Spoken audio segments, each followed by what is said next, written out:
ചെങ്കടലിൽ സൗദി കപ്പൽ അനുവദിക്കില്ലെന്ന് ഹൂത്തികൾ. ഇതോടെ ഡസൻ കണക്കിന് കപ്പലുകളാണ് ഈ മേഖലയിൽ നിന്ന് ഹൂത്തികൾ തിരിച്ചുവിട്ടതും അതോടൊപ്പം തന്നെ പല ഘട്ടങ്ങളിലായി സൗദി തന്നെ കപ്പലിനെ തിരിച്ചു വിളിച്ചതും.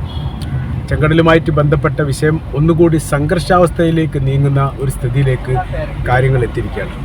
ഇതിനാസ്പദമായിരിക്കുന്ന സംഭവം കഴിഞ്ഞ ആഴ്ച സന എയർപോർട്ടിലേക്ക് വന്ന ഇറാൻ്റെ വിമാനം തടയാൻ വേണ്ടി സൗദി ശ്രമിച്ചു എന്നുള്ളതായിരുന്നു വിഷയം.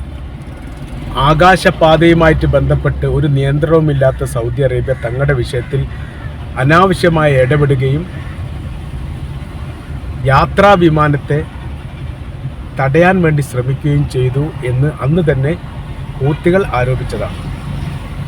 ട്രാക്ക് മാറ്റി പറയപ്പെട്ട എയർപോർട്ടിൽ ഇറക്കിയിട്ടുണ്ടെങ്കിലും അതിനുശേഷം വലിയ രീതിയിലുള്ള സംഘർഷാവസ്ഥയും വിഷയവും നിലനിൽക്കുകയാണ്. അതിൻ്റെ തുടർച്ചയാണ് ഇപ്പോഴും നടന്നു വരുന്നത് എന്ന് ചുരുക്കം.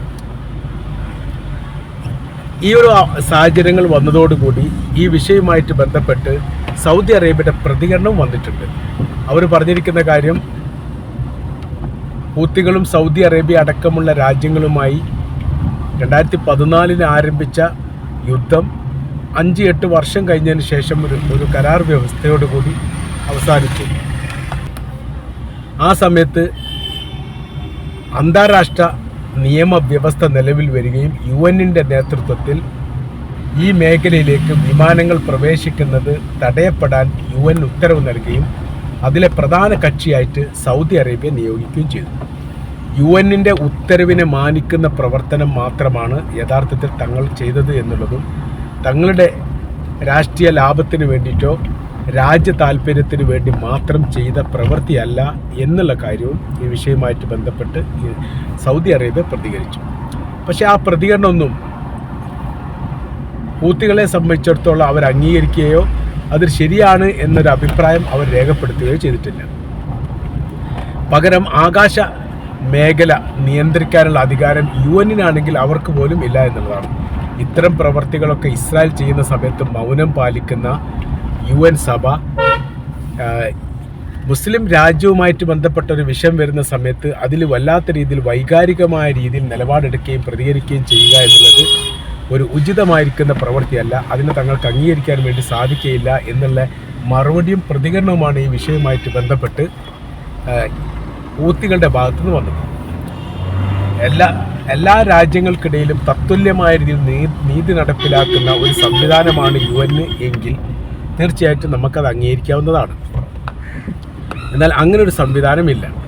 പകരം അവരുടെ താല്പര്യങ്ങൾ എന്താണോ ആ താല്പര്യത്തിനനുസരിച്ച് മാത്രമാണ് യഥാർത്ഥത്തിൽ നിലപാട് പറയാറുള്ളത്. അഥവാ UN എന്ന് പറഞ്ഞാൽ US-ഉം UN-ഉം യഥാർത്ഥത്തിൽ ഒന്ന് തന്നെയാണ്. അമേരിക്കയുടെ നയനിലപാടുകൾ അംഗീകരിക്കുന്ന അത് നടപ്പിലാക്കുന്ന ഒരു പ്രവർത്തനമാണ് UN പല ഘട്ടങ്ങളിലും ചെയ്യാറുള്ളത്. മുസ്ലിം രാജ്യങ്ങളുടെ വിഷയം വരുന്ന സമയത്ത് വൈകാരികമായി ഇടപെടും. ഇസ്രായേലിനെ പോലെയുള്ള അല്ലെങ്കിൽ യൂറോപ്യൻ രാജ്യങ്ങളുടെ വിഷയങ്ങൾ വരുന്ന സമയത്ത് അത് അമേരിക്കയുടെ നിലപാടിനനുസരിച്ച് അഭിപ്രായം പറയുകയും ചെയ്യും. ഈ പ്രവർത്തനം എല്ലാം കൂടി യോജിക്കില്ലെന്നും അംഗീകരിക്കില്ലെന്നും എന്ന് പറയുന്നു. അതോടൊപ്പം സൗദി അറേബ്യയുമായിട്ടുള്ള ബന്ധപ്പെട്ട വിഷയങ്ങൾ സങ്കീർണമായി ചെങ്കടലിൽ കേന്ദ്രീകരിച്ചു കൊണ്ട് വന്നിരിക്കുന്ന കപ്പൽ തിരിച്ചയച്ചു എന്ന് മാത്രമല്ല, ഈ 2 കപ്പൽ ആക്രമിച്ച് തകർത്തു എന്ന റിപ്പോർട്ടും പുറത്തു വരുന്നു. അത് സ്ഥിരീകരണ റിപ്പോർട്ടായിട്ട് കാണാൻ വേണ്ടി സാധിക്കുന്നില്ല. ഒരു കപ്പലിന് വ്യാപകമായ രീതിയിൽ കേടുനാശങ്ങൾ ഉണ്ടായിട്ടുണ്ട് എന്ന് അറേബ്യൻ മീഡിയകൾ സ്ഥിരീകരിച്ചിട്ടുണ്ട്. റിപ്പോർട്ട് നോക്കുന്ന സമയത്ത് അങ്ങനെ കാണാൻ വേണ്ടി സാധിക്കുന്നു എന്നാണ് ഈ വിഷയവുമായിട്ട് ബന്ധപ്പെട്ട് അവരുടെ ഭാഗത്തുള്ള പ്രതികരണം. ഇപ്പോൾ സാഹചര്യ രീതികൾ എന്ന് പറയുന്ന സമയത്ത് സൗദി അറേബ്യയുടെ കപ്പൽ മാത്രമല്ല, ഇസ്രായേലിന് അനുഭാവം പ്രകടിപ്പിക്കുന്ന കപ്പലുകളോ തങ്ങളുടെ താല്പര്യങ്ങൾക്ക് വിരുദ്ധമായിരിക്കുന്ന നിലപാടെടുക്കുന്ന രാജ്യങ്ങളുടെ കപ്പലോ ഈ മേഖലയിൽ അനുവദിക്കില്ലെന്നും ശക്തമായിരിക്കുന്ന ആക്രമണ പരമ്പര തന്നെ ഈ മേഖല കേന്ദ്രീകരിച്ച് ഉണ്ടാകും എന്നുള്ള കാര്യം അവർ കൃത്യതയോടുകൂടി തന്നെ പറഞ്ഞിട്ടുണ്ട്. അപ്പോൾ നാൾക്ക് നാൾ കഴിയുന്നതിനനുസരിച്ച് സങ്കീർണമാകുന്ന ഒരു സ്ഥിതി ഉണ്ടായിരിക്കുന്നു എന്ന് മാത്രമല്ല, ഇപ്പോഴത്തെ സാഹചര്യത്തിൽ സന എയർപോർട്ട് കേന്ദ്രീകരിച്ചുകൊണ്ട് യാത്രാ വിമാനം മാത്രമല്ല യുദ്ധവിമാനങ്ങളും കാർഗോ വിമാനങ്ങളും നിരന്തരം വന്നുകൊണ്ടിരിക്കുന്നു. അത് കൂടുതലും എത്തുന്നത് ഇറാനിൽ നിന്നാണ്. ഒരുപക്ഷെ ആയുധങ്ങളും വഹിച്ചുകൊള്ള വിമാനമാണ് ഇങ്ങോട്ട് വന്നത് എന്ന് സംശയിക്കുന്നു എന്ന തരത്തിലുള്ള റിപ്പോർട്ട് നമുക്ക് കാണാൻ വേണ്ടി സാധിക്കുന്നു. അഥവാ UN എന്ന് പറയുന്നത് പക്ഷപാതം പിടിച്ചുകൊണ്ട് അഭിപ്രായം പറയുന്ന ഒരു സംവിധാനമല്ലെന്നും 200ഓളം രാജ്യങ്ങളുള്ള ആ സംവിധാനത്തിന് കൃത്യമായിരിക്കുന്ന നീതി നടപ്പിലാക്കാൻ അവകാശവും അധികാരവുമുണ്ട്. ചില കാര്യത്തിൽ അവരുടെ നീതി ഏകപക്ഷീയമാകുന്നു, ചില കാര്യത്തിൽ അമേരിക്കയുടെ താല്പര്യത്തിനനുസരിച്ചാകുന്നു. ഈ രീതി കാര്യങ്ങളൊന്നും ഒരിക്കലും അംഗീകരിക്കാൻ വേണ്ടി സാധിക്കുകയില്ല. ഈ ഒരു നിലപാടുകൾ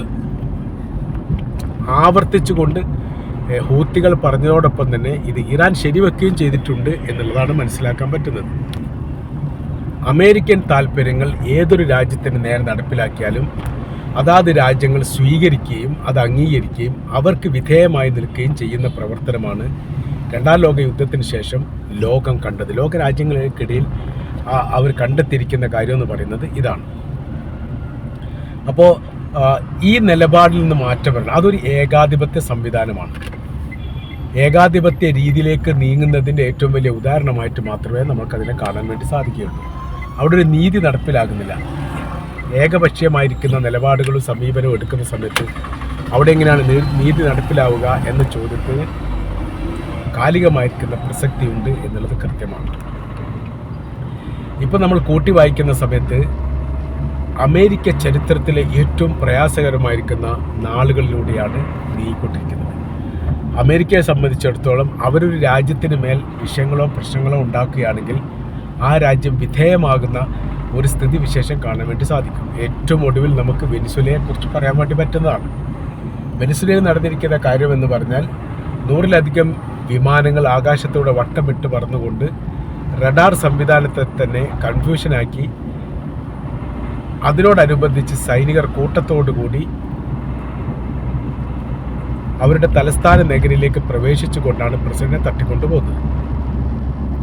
എല്ലാം വളരെ പെട്ടെന്ന് നടന്നിട്ടുണ്ട് എന്നുള്ളതാണ്. കണ്ണുകെട്ടി ഭീകരവാദിയെ കൊണ്ടുപോകുന്ന തരത്തിലാണ് ഒരു രാജ്യത്തിൻ്റെ പരമോന്നത നേതാവിനെ അറസ്റ്റ് ചെയ്ത് കൊണ്ടുപോയത്. അവിടെയും പ്രശ്നം അതല്ല, അറസ്റ്റ് ചെയ്ത് കൊണ്ടുപോയതിന് ശേഷം ആ രാജ്യത്തിൽ നിന്ന് ഒരു പ്രതിഷേധം പോലും കേട്ടിട്ടില്ല എന്നുള്ളതാണ്. വൈസ് പ്രസിഡന്റിന് പ്രസിഡന്റ് സ്ഥാനം നൽകിക്കൊണ്ട് അമേരിക്ക ആ രാജ്യത്തെ പുനഃക്രമീകരണം ചെയ്യുകയും ആ രാജ്യത്തിൻ്റെ അകത്തുള്ള പെട്രോളിയം അത് നിർമ്മാണവും വിതരണവും വിൽപ്പനയുമായി ബന്ധപ്പെട്ട കാര്യം അമേരിക്ക ഇപ്പോൾ നേരിട്ട് കൈകാര്യം ചെയ്യുകയുമാണ് ചെയ്യുന്നത്. അപ്പോൾ ഒരു ഗുണ്ട ആക്ട് പോലെയുള്ള പ്രവർത്തനമാണ് യഥാർത്ഥത്തിൽ അമേരിക്ക വെനിസ്വേലയിൽ ചെയ്തത് എന്ന് ചുരുക്കം. സമാനമായിരിക്കുന്ന രീതി ഇറാനിലും ഉണ്ടാകും എന്ന് അമേരിക്കയുടെ പ്രസിഡന്റ് അന്ന് തന്നെ പറഞ്ഞതാണ്. അത് എളുപ്പമാവില്ല എന്ന് ഇറാൻ്റെ പ്രസിഡന്റ് മസൂദ് പെഷഷ്കിയാൻ അതിന് മറുപടിയും പറഞ്ഞതാണ്.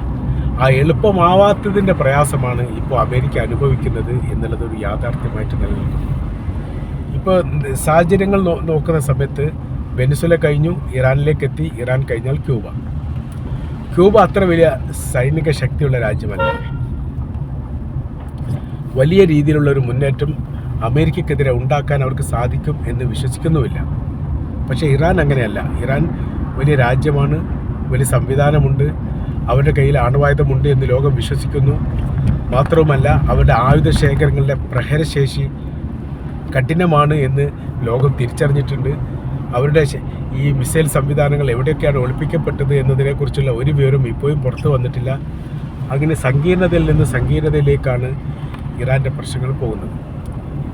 വല്ല കാരണവശാലോ ഇറാൻ എന്ന് പറയുന്ന രാജ്യം വീണിരുന്നെങ്കിൽ തീർച്ചയായിട്ടും ക്യൂബയെ അമേരിക്ക കീഴ്പ്പെടുത്തുകയും അതോടൊപ്പം പുതിയൊരു രാജ്യം പിടിച്ചെടുക്കാനുള്ള പ്രസ്താവന പുറത്തിറക്കുകയും ചെയ്യുമായിരുന്നു. ഇറാനിൽ തോറ്റതോടുകൂടി അവരെങ്ങനെ മുന്നേറണം എന്നറിയാൻ പ്രയാസപ്പെടുന്നൊരു സ്ഥിതിയാണുള്ളത്. ഇപ്പോൾ ഇറാൻ ചെയ്യുന്ന കാര്യം അവരുടെ സമ്പൂർണ്ണമായിരിക്കുന്ന ഈ ഗ്രൂപ്പ് വിഭാഗത്തെ, പ്രവിശ്യ ഗ്രൂപ്പ് വിഭാഗത്തെ ഏകോപിപ്പിക്കുകയും അവരോട് ആയുധ സംഭരണം അല്ലെങ്കിൽ ആയുധ ശേഖരം നടത്താൻ വേണ്ടിയിട്ട് ആഹ്വാനം ചെയ്യുകയും ചെയ്തു. അതിൻ്റെ പ്രതിഫലനമായിട്ടാണ് യമനിൽ പ്രവർത്തിക്കുന്ന ഹൂത്തി വിഭാഗം, അത് ഷിയ മിലിഷ വിഭാഗമാണ്, അവരോട് ചെങ്കടലുമായി ബന്ധപ്പെട്ട വിഷയത്തിൽ നേരിട്ട് ഇടപെടാൻ വേണ്ടി ആഹ്വാനം ചെയ്തത്. ചെങ്കടൽ കടന്ന് ബാബുൽ മന്ദബ് എത്തുന്നതോട് കൂടിയിട്ട് തന്നെ യഥാർത്ഥത്തിൽ മറ്റ് രാജ്യങ്ങൾ, അറേബ്യൻ കടലടക്കമുള്ള രാജ്യങ്ങളിലേക്ക് പ്രവേശിക്കാൻ വേണ്ടി സാധിക്കും. ചെങ്കടലും ബാബുൽ മന്ദബും ഹൂത്തികളുടെ നിയന്ത്രണത്തിലാണ്. അവർ ഈ പ്രവൃത്തി ചെയ്യുന്ന സമയത്ത് യഥാർത്ഥത്തിൽ ശ്വാസം മുട്ടിപ്പോകുന്നൊരു സ്ഥിതി ഉണ്ടാകും. അത് അമേരിക്കക്ക് മാത്രമല്ല, ലോകത്തിനും ഉണ്ടാകും. കാര്യം ഹോർമസ് ഒരു ഭാഗത്ത് ഇറാനും മറ്റേ ഭാഗത്ത് ചെങ്കടൽ ഹൂത്തികളും ബ്ലോക്ക് ചെയ്യുന്നൊരു സ്ഥിതി ഉണ്ടായിക്കഴിഞ്ഞാൽ തീർച്ചയായിട്ടും ഇപ്പോഴത്തെ സാഹചര്യങ്ങൾ നിയന്ത്രിക്കാൻ പറ്റാത്ത വിധം കഠിനമായി മാറും എന്ന കാര്യത്തിൽ യാതൊരു സംശയമില്ല.